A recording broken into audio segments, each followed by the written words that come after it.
So Texas homeschool families are entering one of the biggest educational changes in the state's history. According to Texas Educational Freedom Account, more than 274,000 applicants were submitted for the program's first year.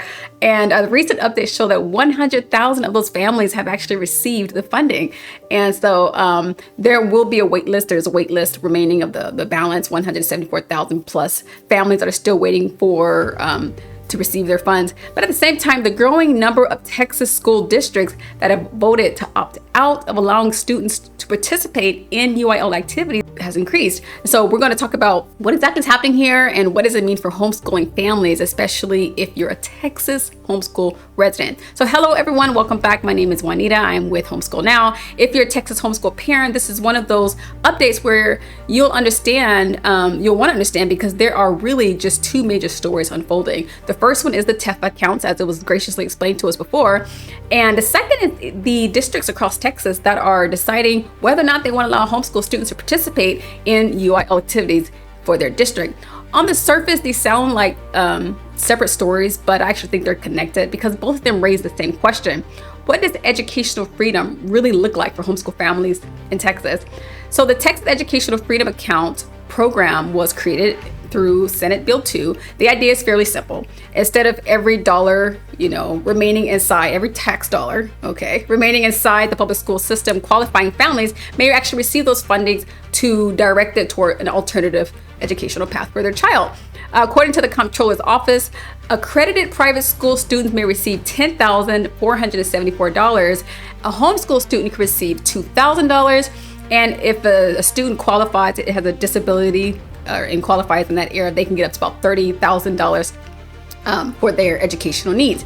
One important note that many families misunderstand is that it's actually not first come, first serve. The applications were collected during the application window, of course, because the number of applications that were submitted far exceeded the amount of TEFA funds that will be awarded and have been awarded. It's actually no longer first come, first serve. That's not the criteria. It's actually based on priority.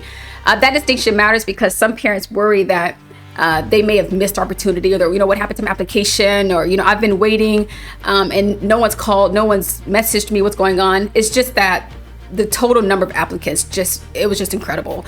And that's really great because number one, it tells us that with 274,000 applications submitted within that window, it tells us that regardless of where someone stands politically or ideologically, families in Texas actually want alternative educational paths. The traditional system of one size fits all simply no longer exists, and families are starting to recognize that.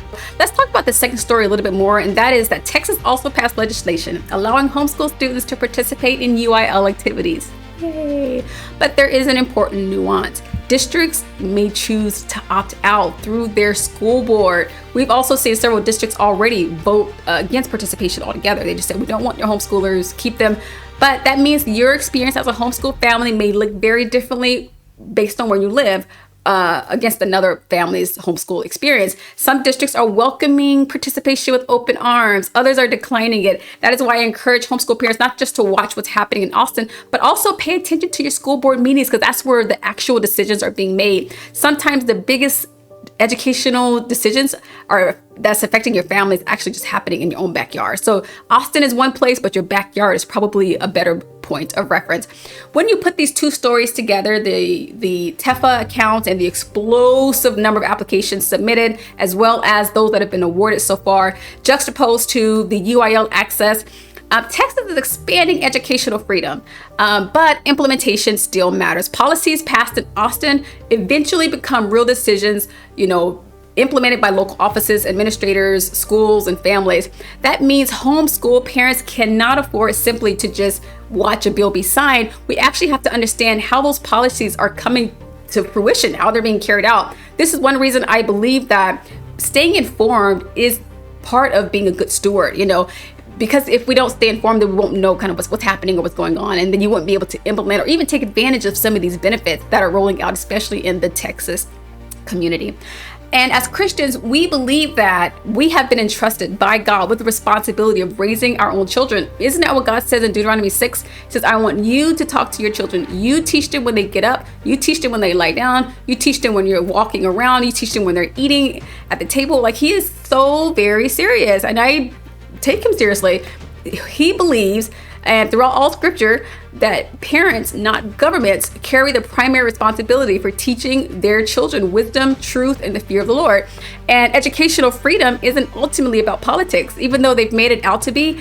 It's actually about parental stewardship. So every family will make different educational decisions and take different educational paths, but every parent should understand the opportunities and responsibilities available to them. So if I'm curious about what you guys think. Have you actually put in an application for TEFA? Were you one of the lucky 100,000 applicants that were awarded, or are you still kind of waiting around? Do you support schools declining and opting out of the UIL activities, or are you saying, hey, we believe that everyone should be able to, every homeschooler in Texas should be able to have equal access to the public schools and their UIL activities? I'm curious what you know. Share your experience in the box below. Thank you so much, guys, for watching this short video. This has been Juanita with Homeschool Now. But until next time, God bless.